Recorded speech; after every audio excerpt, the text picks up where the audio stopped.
Both the TV, refrigerator, microwave, washing machine, sofa, and table. Everything is my personal property.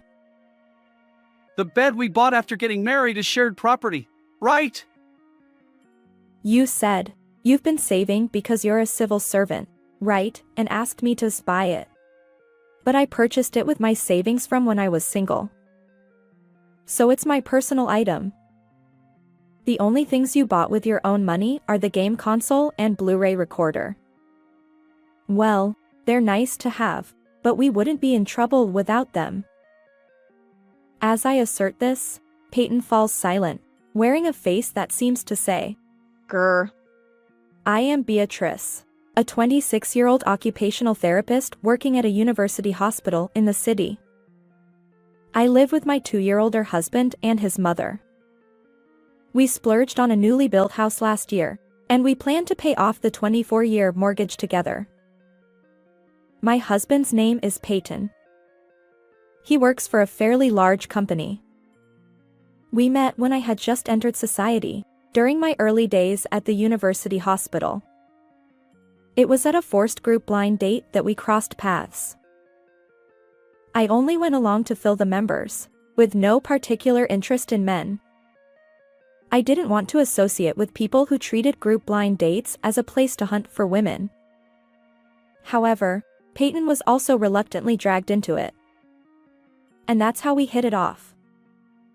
Although it's a bit embarrassing to say we met at a group blind date, we've agreed to tell people it was through a friend's introduction. We dated for almost a year and eventually got married.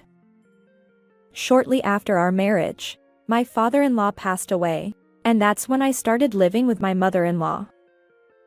And then, while we were still young, we decided to splurge and build a house last year. 2 years into our marriage, I thought we were leading a smooth life, but since both of us work, we divided household chores. My live-in mother-in-law hardly does any housework. Despite being just 54 years old, she enjoys a leisurely retired life. Thanks to the inheritance from my late father-in-law, she often goes out with friends. As for household tasks, I handle laundry and cooking, while Peyton takes care of cleaning and other chores. One day, as I was about to wash Peyton's shirt, I caught a faint whiff of women's perfume. And to my surprise, there was even pink lipstick on it. The first 2 times, I pretended not to notice. However, one holiday morning, it happened for the 3rd time. The same perfume scent, the same pink lipstick. Isn't it rare for someone not to suspect infidelity in such a situation? Hey, Peyton. What's this? Huh? What are you talking about? I showed him the pink lipstick stain on his fragrant shirt. Just to clarify, are you cheating? But it wasn't Peyton who answered. It was my mother-in-law. Don't say ridiculous things. You're the one who doesn't trust Peyton, aren't you? However, irrefutable evidence had emerged. Despite my mother-in-law's anger, I ignored her and asked Peyton. And then, I have feelings for another woman. Not you, someone else. He confessed to the affair so casually. Can such a careless affair really exist? He's been seeing a 22-year-old woman from his workplace for about 4 months. My mother-in-law seems to find it delightful, but I feel utterly foolish. Even though we just built this house, isn't this a bit much? I voiced my objection honestly, reflecting on my own actions. Perhaps our short courtship of less than a year was the downfall. I thought I was marrying a decent person and building a home together, but I failed to see through his character. If you want, we can break up. What? Why so high-handed? I was genuinely annoyed. Beatrice, Peyton looks elsewhere because his wife falls short. Excuse me? It's too much to defend him just because he's your son.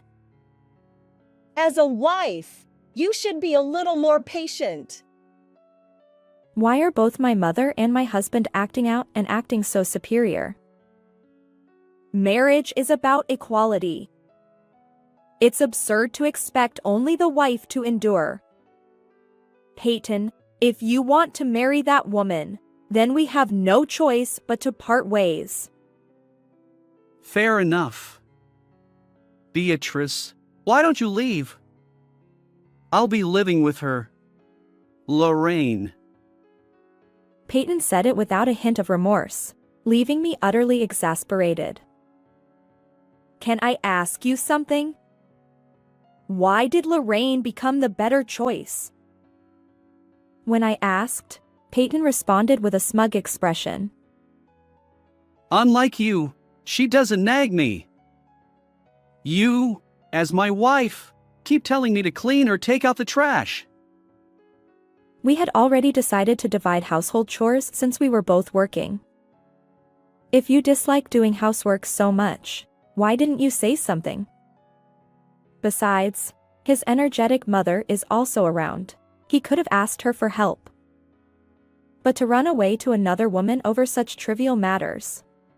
What's wrong with this man?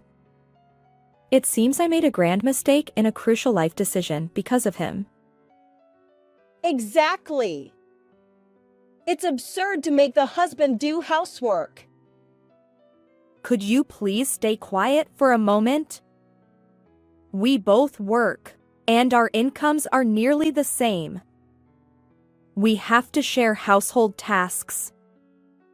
What if I were to give birth? How would we manage without shared responsibilities? Your attitude is why he's finding a mistress outside. She said it with the same smug expression. This mother-in-law seems to always side with her son. Despite the situation where divorce due to Peyton's fault is inevitable, she remains assertive. Peyton, go ahead and remarry that woman. Beatrice is no good. Yeah, I'll give you 2 or 3 days. Beatrice. Please leave. Once again, he's acting superior. It irritated me, but I responded with a smile. Sure, understood. Make sure to get the divorce papers, won't you? Honestly, what am I going to do? I immediately started preparing to leave the house. Since it was Saturday, I wanted to escape by tomorrow. I'd like to go to work on Monday as if nothing happened. Or rather, I'm annoyed that I have to use my vacation days because of Peyton and his mother. I decided to discard the clothes and accessories Peyton had gifted me. I gathered only what was necessary for work and daily life. Surprisingly, I didn't need much for myself.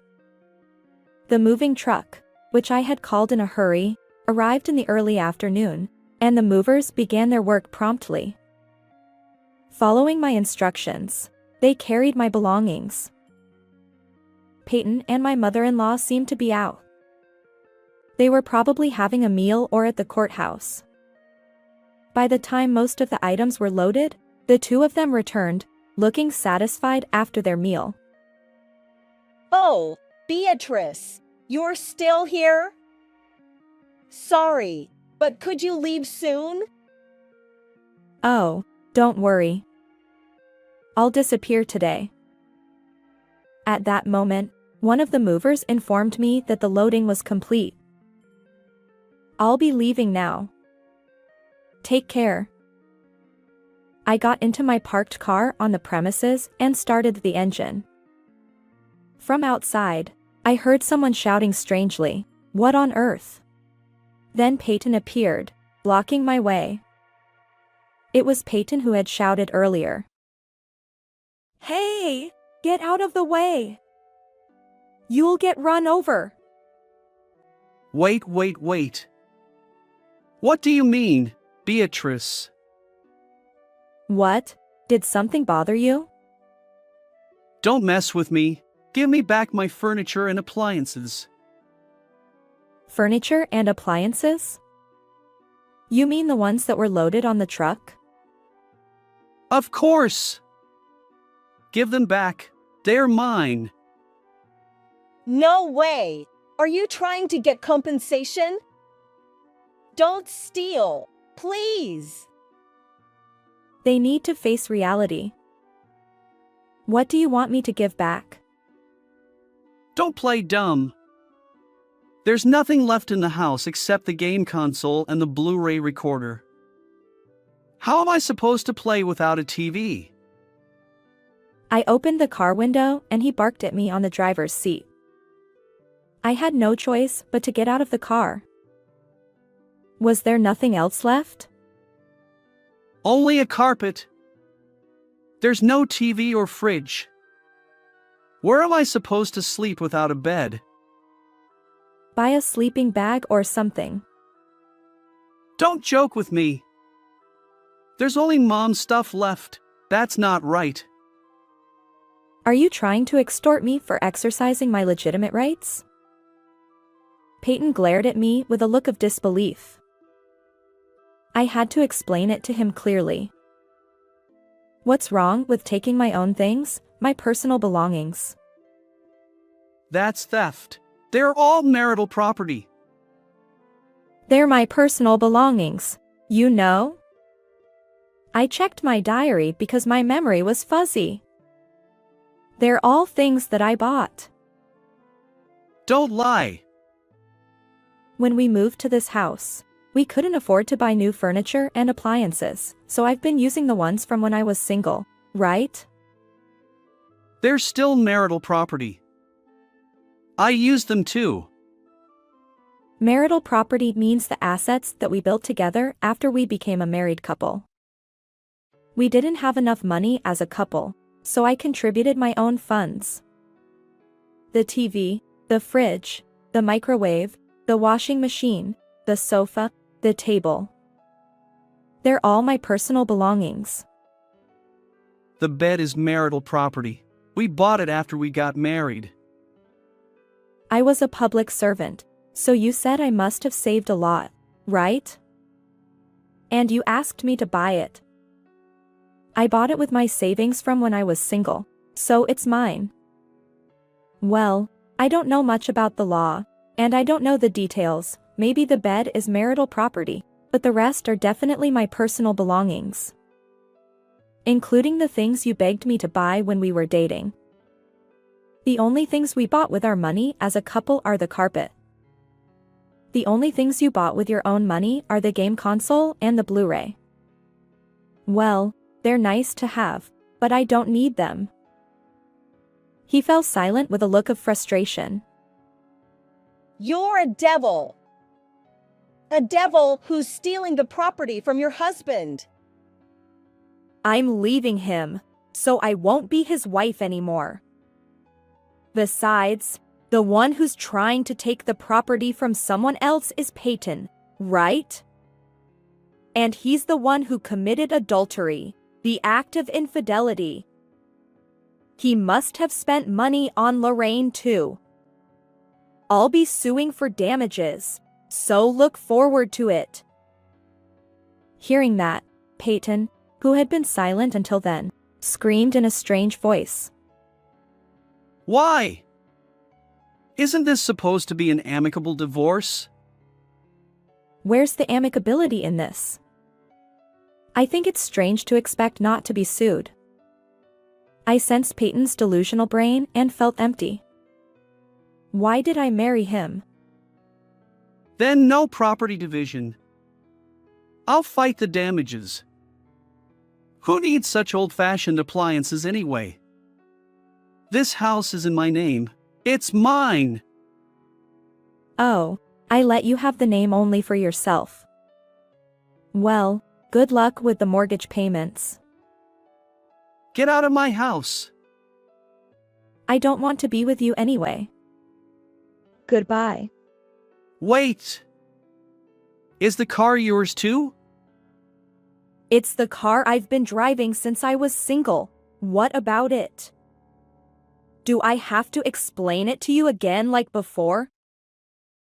I was finally freed from the pointless exchange. I didn't care about the house. I let Peyton do as he pleased. I'll probably have to fight over the damages from now on. I stayed at a business hotel for about a week. During that time, I searched for a place to move and completed the procedures. The moving truck kept my belongings for a while.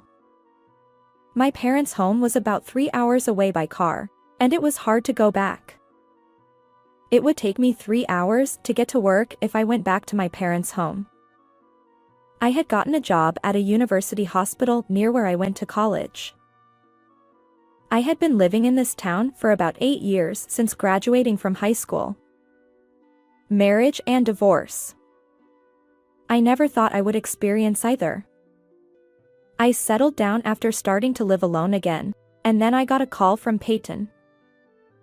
Hey! Why are you suing Lorraine too for damages? Hello? You can't commit adultery by yourself, right? By the way, are you living with Lorraine? There was no reply right away. After a pause, Peyton squeezed out his voice. Of course I am. Okay, good for you, Mr. Show-Off. What? Is this your doing?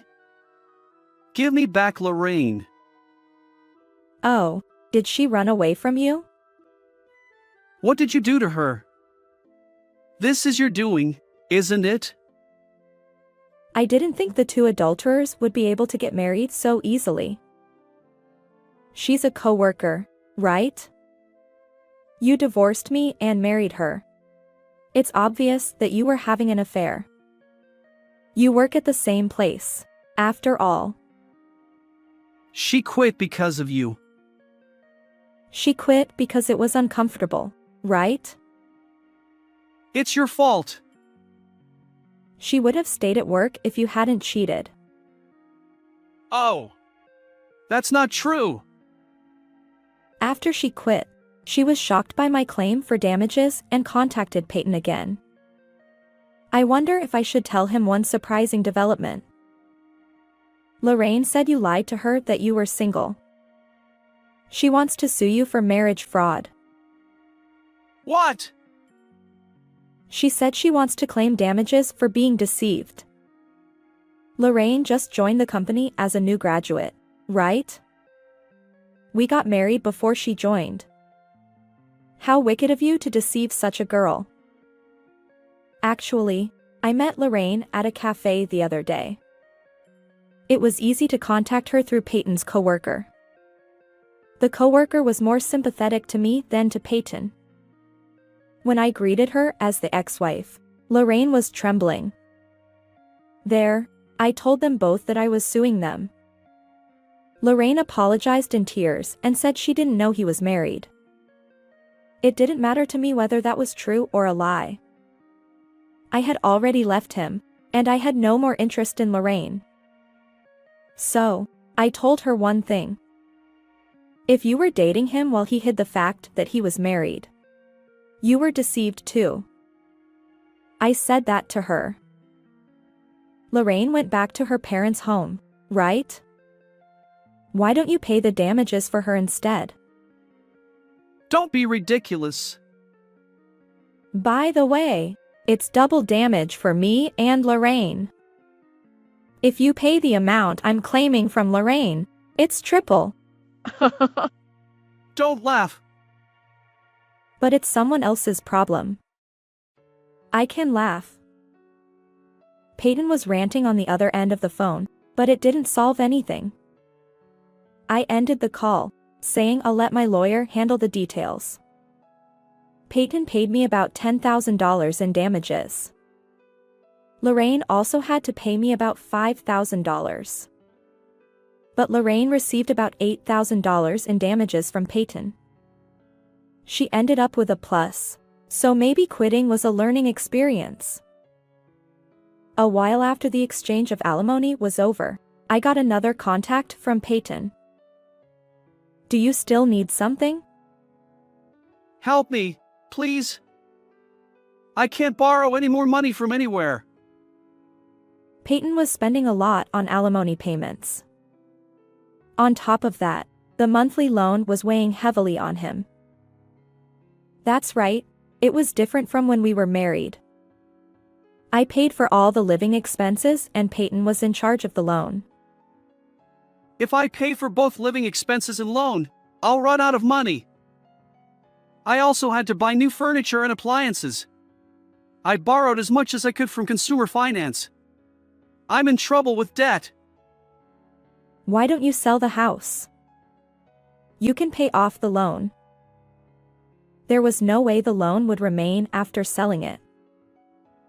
Even if I sell it, I won't have much left after paying off the loan. My money is negative now, so I can't rent an apartment. If I sell the house, I have nowhere to go. Still, it would be better to reduce the debt than to keep carrying a large one. Peyton had lost the ability to make such important decisions. Why don't you sell the house and reduce the debt, and get some protection from the government? Mom says she hates the shame. It's not the time to talk about shame. Anyway, just sell the house. The debt will decrease.